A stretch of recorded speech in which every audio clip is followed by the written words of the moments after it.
Redmi turbo 5 या फिर Poco एक्स8 pro, आपको कौन सा वाला फोन लेना चाहिए? देखो, आपने एक मीम तो देखा ही होगा जिसमें बोलते हैं सेम सेम बट डिफरेंट। ये वही कहानी भाई इन दोनों फोन के साथ रहने वाली है।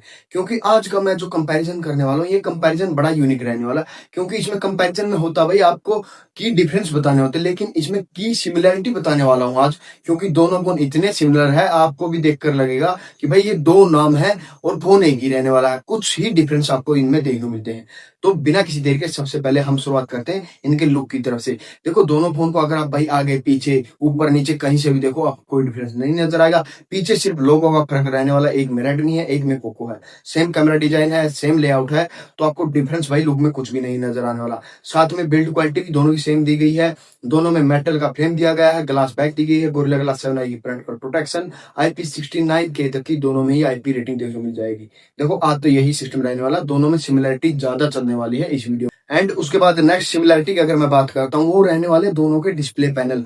हूबहू same to same display panel आपको देखने मिल जाएंगे। Same size, same resolution, same brightness, हर चीज सेम आपको देखने मिल जाएगी। 6.59 इंच का 1.5 के रेजोल्यूशन का 120 हर्ट्ज का ओलेड LTPS पैनल आपको देखने मिल जाएगा। 3500 निट्स की पीक ब्राइटनेस रहने वाली है। HDR10 plus, Dolby vision, Dolby atom, सारा सिस्टम सेम रहेगा। आपको साथ के साथ ड्यूल स्टीरियो स्पीकर भी देखने मिल जाएगा। तो डिस्प्ले और मल्टीमीडिया भी सेम ही रहने वाला। नेक्स्ट सिमिलरिटी की अगर मैं बात करता हूँ, वो रहने वाली दोनों फोन की परफॉर्मेंस।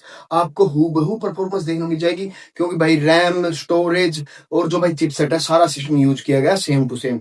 मीडियाटेक का 8500 अल्ट्रा प्रोसेसर दोनों में देखने को मिलता है। LPDDR5X रैम, UFS 4.1 का स्टोरेज आपको देखने को मिल जाएगा।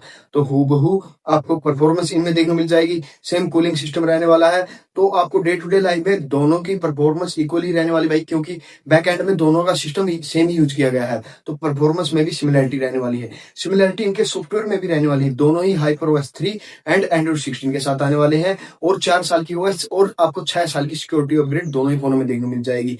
तो ये चीजें आपको सेम टू सेम देखने को मिल रही है। अभी आपको लग रहा हो भाई कोई डिफरेंस बताओ, अभी भी नहीं आएगा कोई डिफरेंस। क्योंकि दोनों का कैमरा सेटअप भी सिमिलर ही रहने वाला है।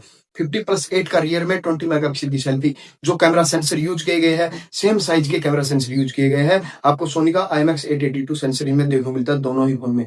4K 60 FPS में आप रिकॉर्डिंग कर पाओगे। तो दोनों के फोटो वोटो सेम ही रहने वाले हैं, वीडियो क्वालिटी भी सेम ही रहने वाली है। तो दोनों के कैमरा में कोई भी डिफरेंस नहीं रहने वाला। सेम चार्जिंग स्पीड रहने वाली है, वायरलेस चार्जिंग इनमें सपोर्ट नहीं दिया गया है। अगर मैं बात करता हूँ भाई डिफरेंस क्या रहने वाला, डिफरेंस दो ही चीजों के डिफरेंस रहने वाले हैं। देखो, पोको X8 प्रो में आपको 6500 mAh की बैटरी देखने को मिलती है। और रेडमी टर्बो 5 में 7500, और रेडमी टर्बो 5 में आपको 7540 mAh की बड़ी बैटरी आपको देखने मिलती है। तो लगभग 1000 mAh बड़ी बैटरी आपको रेडमी टर्बो 5 में देखने मिलती है। सेकंड डिफरेंस इनका रहने वाला है इनका प्राइस। देखो, पोको X8 प्रो 8256 आपको देखने को मिलता है 35,000 पर, और आपको रेडमी टर्बो 5 38 पर देखने को मिलता है। लेकिन भाई अभी अगर आप बाय कर रहे हो इन दोनों फोन में से, देखो रेडमी टर्बो 5 में 2000 का डिस्काउंट लगाओगे तो आप 36 पर उसको बाय कर पाओगे।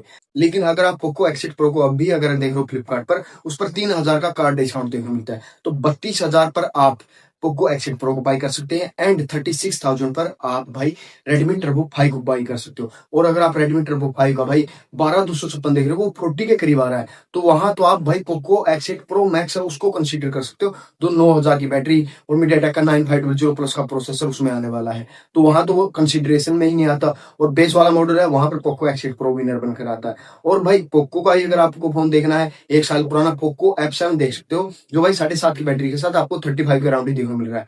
तो मेरे हिसाब से भाई देखो, इनमें क्लियरली अगर मैं इन दोनों फोन की बात करता हूँ, Redmi turbo 5 and Poco X8 pro, देखो सिर्फ और सिर्फ 1000 mAh बड़ी बैटरी आपको देखने को मिलती है। वो भाई मेरे हिसाब से इतना की डिफरेंस नहीं है 4 से 5000 पैसे ज्यादा लगाने का। तो इससे अच्छा आप भाई पोको X8 प्रो को बाई कर सकते हो। बाकी देखो भाई रेडमी टर्बो 5, देखो रेडमी की कंसिडरेशन के हिसाब से देख रहे हो, अगर आप रेडमी का ही फोन चाहते हो पोको के बदले, तब आप इस फोन को कंसिडर कर सकते हो। क्योंकि हाल फिलहाल के मार्केट हिसाब से अगर आप ओवरऑल वैल्यू देख रहे हो 35 के राउंड, रेडमी टर्बो 5 भी एक अच्छा फोन निकल कर सामने आता है। क्योंकि देखो भाई, जहां पर आज के समय में आपको पता कैसे प्राइस इंक्रीज हो रहा है डे टू डे लाइफ में, कैसे भाई आज फोनों की महंगाई बढ़ती जा रही है। तो उस हिसाब से अगर आप भाई कंपैरिजन नहीं करते हो पोको के साथ, तो एक ओवरऑल अगर सिंगल हैंडल फोन को देख रहे हो, तो रेडमी टर्बो 5 भी एक अच्छा ऑप्शन बनकर आता है। लेकिन अगर आप दोनों में कंफ्यूज है, तो आप पोको X8 प्रो को चूज कर सकते हैं। बाकी अगर आपकी और कोई कंफ्यूजन हो, आप हमसे कमेंट सेक्शन में पूछ सकते हैं। हम मिलेंगे आपके साथ नेक्स्ट वीडियो में, तब तक के लिए टेक केयर, बाय बाय, जय हिंद।